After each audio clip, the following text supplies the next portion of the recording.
This video is brought to you by John Robson Guitar Tuition.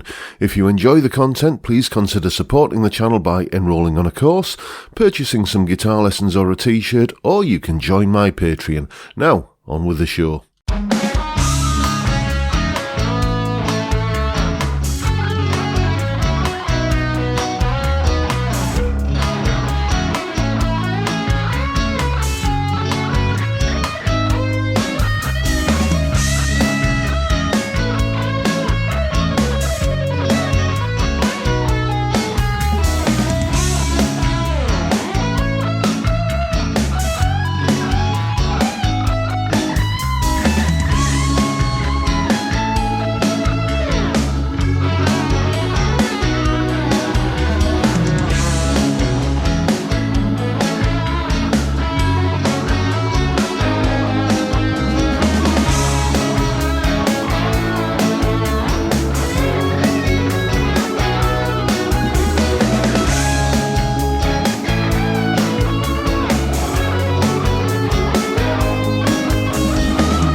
Hello chaps, welcome once again to John Robson Guitar Tuition. As always, I do hope you're well. That was me having a little bit of fun with Blondie here, my signature guitar. I'm sure you are more than well acquainted with, this guitar. You've seen it in countless videos, and it's the one guitar that that would pass the B.B. King Lucille test for me. You know, it's the one I'd run back into the burning building to rescue.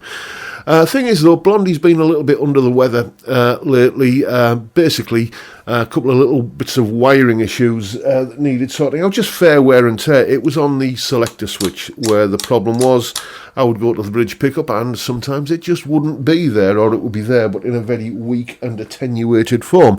So it was time to get the soldering iron out, and as luck would have it, I've had quite a few requests to do a video on soldering technique, and today is Wednesday, so we're dealing with viewers' questions. So today is, basically a little bit of a guide to soldering. So, well, I'm not saying I'm the best in the world at using a soldering iron, but here's how I do it. Okay, so the first thing you're going to need to do is expose the wire that you're going to be soldering, basically stripping the insulation. I've got a piece of wire here I'm going to use for this demonstration, and this is the wire stripping tool I'm going to use.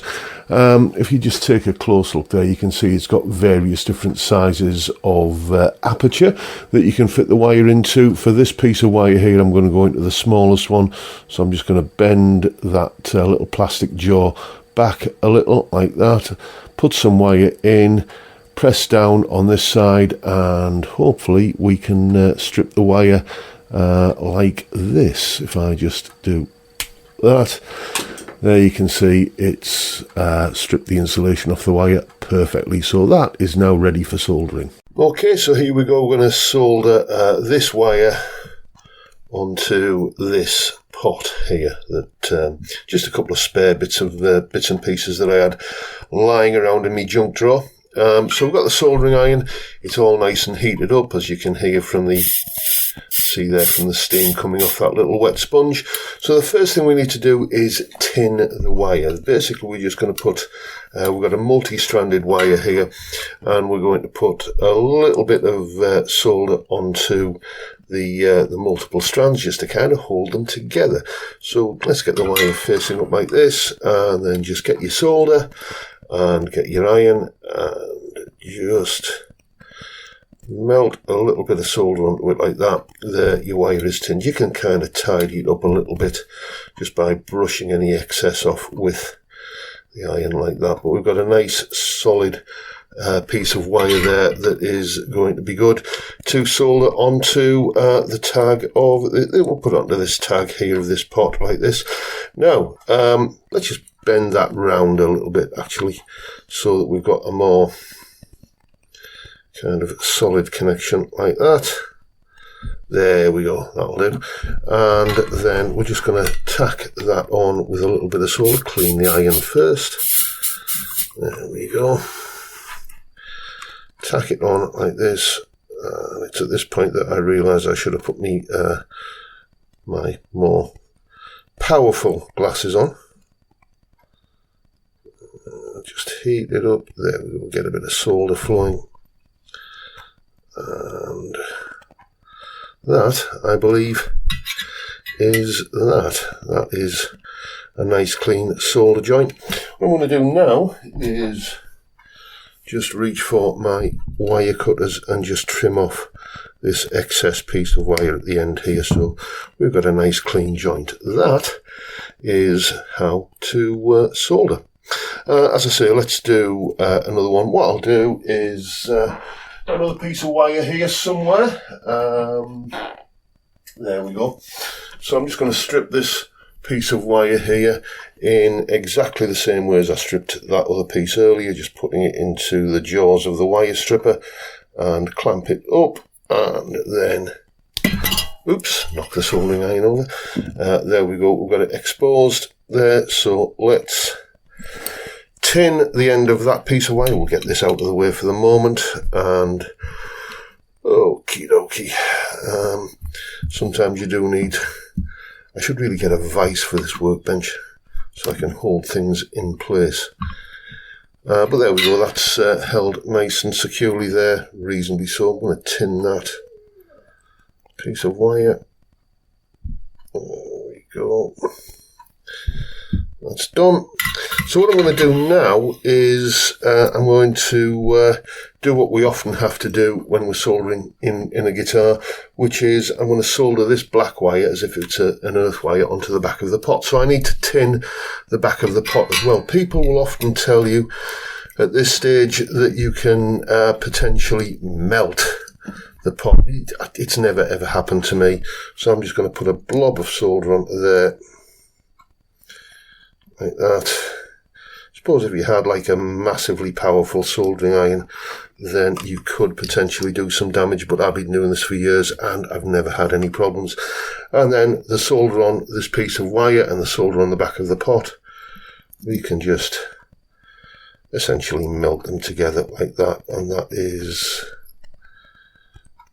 the solder melted onto the wire, soldered onto the back of the pot. So it's really speaking quite a simple thing. I remember when I was at college learning to do this, we had one lecture that lasted for an hour, and the whole class of us, about 30 of us, could all solder by the end of the lecture. It's not something to be scared of, in other words. And that solo that we kicked off the video with, there is a full tab as usual in both Guitar Pro and PDF formats, along with a clip of me playing the solo and the jam track I was using. All of that is up on my Patreon page. There's the address, and the link is in the description. $3 or £2.50 a month gets you access to all of these goodies and resources that go along with these YouTube videos. A massive, massive thank you to everyone who supports me in that or any of the other ways, which are also linked down in the description. I'll also put that little soldering guide video up there, so if you're one of my Patreon supporters, first of all, thank you, but you can kind of go and grab that little video so you can watch it anytime you want without having to dig through YouTube for it. And that is pretty much the video for today, folks. Hope you've enjoyed it and found it useful and informative and maybe even entertaining in some small way. And if that's the case, please hit the subscribe button and the notification bell in case you haven't already done so, and why not drop me a like as well while you're at it. As I say, Wednesdays is the viewers' questions day, so if you have any questions that you'd like me to address in this kind of format, then get in touch. You can see the website address there at the top of the screen. You can use the email form there, link in the description, or you can use my email address, jrguitartuition@gmail.com, or you can leave a comment below this or any of my other videos down in the comment section. Where else would you leave them? But as I say, that is pretty much it for today. I'll just mention, don't forget the live stream every Friday, 5 PM UK time, where we drink beer and talk about music and guitars and all manner of other things. Great way to kick off the weekend. I'd love to see you there if you can make it. But for now, I'll bid you all a good day and say thank you so much for watching. Thank you for your time. Look after yourselves, folks. Stay well, stay safe, and above all, stay sane. Bye for now.